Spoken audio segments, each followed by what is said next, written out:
Yes, Martha and Mary. You can't go wrong with a gospel this good. Now, the thing about Martha and Mary is that everybody favors one over the other. Now, it's true, everybody is both Mary and Martha in some way, but even so, we all lean toward one or the other, at least a little bit more. So we're going to start with that dynamic in the context of priesthood and churchly life, and then we'll branch out a bit toward life in general. So every priest knows this gospel quite well, because no priest can be one or the other, Mary or Martha. They got to be both together. Mary is the contemplative one, the prayerful one. So her half of priesthood is at the altar. Okay? She represents the importance of the sacred sacrifice of the altar, prayer, and closeness with Christ. So if that's Mary, then what is Martha's half? Well, Martha represents the importance of shepherding the people, of serving the people, because that's what Martha does. In this reading and other ones, Martha is a shepherd. She is a servant. She's serving them. She's doing the dishes. Martha is the one who gets her hands dirty. So to reiterate, a priest's place is at the altar and elbow to elbow with the people at the same time. Now, it doesn't have to be a perfect 50-50 ratio, but there has to be attention given to both of those things. So, that said, what can you expect to get out of this reading for tomorrow or next week or whatever? And for that, I think there are two people you need to hear about. The first guy, I'm going to keep most of the details about him to myself. One detail you need to know is that he was a very frail person physically. I mean, he was weak. You know, it wasn't his fault or anything, but there were things going on with his body, and he was a profoundly weak person. He was also the sort of guy that would work very hard when something sufficiently excited him. So I don't know if you've ever known someone that puts a lot of effort into something like a PowerPoint presentation or a party. For the most part, that's fine. The world needs at least a few hyperactive planners. The problem with this guy is his body did not allow him to do that without consequence. He was constantly pushing his body beyond the limits. And it was perfectly ordinary for him to work really hard all day long for something like a social gathering at work. And then he would call in sick for 3 days. I'm not exaggerating.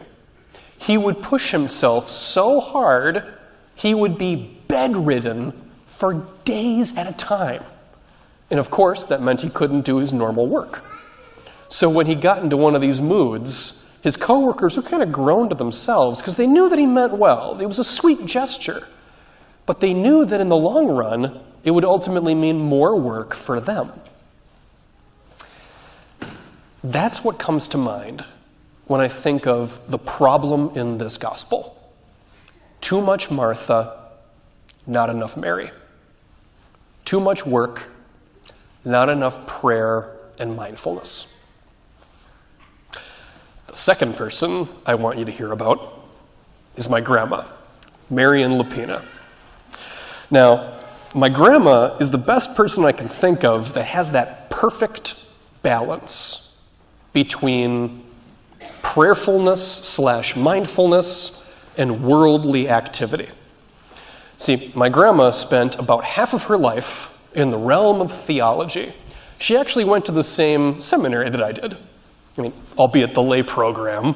and many, many years before I went in for my priestly preparation studies. So it's not like we were classmates or anything. That would have been awesome, though. I would have loved that. Anyway, so my grandma knows all about God and church and the power of prayer. The other half of her life was spent being an elementary school science teacher with strong leanings toward biology. In her heart of hearts, my grandma is a biologist. And so she spent the bulk of her time teaching kids about life and the ever-changing nature of the earth. One thing she did for decades until Parkinson's made it impossible because of, shaky hands, she would raise butterflies from an egg all the way to adult butterflies. And my brother, my sisters, and I, we always looked forward to helping her out in early August, because that's when the cocoons hatch and the caterpillars become butterflies. It's awesome. It is so awesome. And you get to feed them sugar water and everything. It's great. She did that until it wasn't physically possible for her to do that anymore.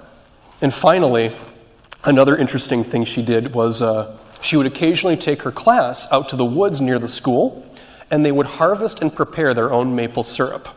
So the school, every once in a while, had a science class pancake breakfast where the class had the maple syrup made from scratch. I never had that growing up. That must have been unforgettable. So my grandma knows plenty about the real world and how to get her hands dirty. Now, my grandmother is still alive, but she once told me how she sees her life now that most of her years are past her. She said, "Justin, I have loved two things in my life, God and nature. And between those two things, I spent my entire life asking the question, why?" Look, I know I'm biased. It's my grandma. How can I not be biased? I'm literally asking, how is it possible? In spite of my bias, that is such a terrific quote. I spent my entire life asking the question, why? And for the record, that is not a wasted life. So, do you see the 50-50 ratio there? About how the earthly and the spiritual were being directed toward the same question? About how they were going toward the same overall goal? Because that's the point of the story. Those two things, hand in hand, like Mary and Martha. I asked a few minutes ago what you're supposed to get out of the gospel reading today. Perhaps a reliable way to proceed in life is to let your prayer mix with your work. Because one is not the other. Prayer is not work, work is not prayer. But they blend in with each other very well. And they become stronger in the presence of the other. So, regardless of what you do for your livelihood, and however you best pray, allow one to be influenced by the other. Be Mary and Martha at the same time in your own way.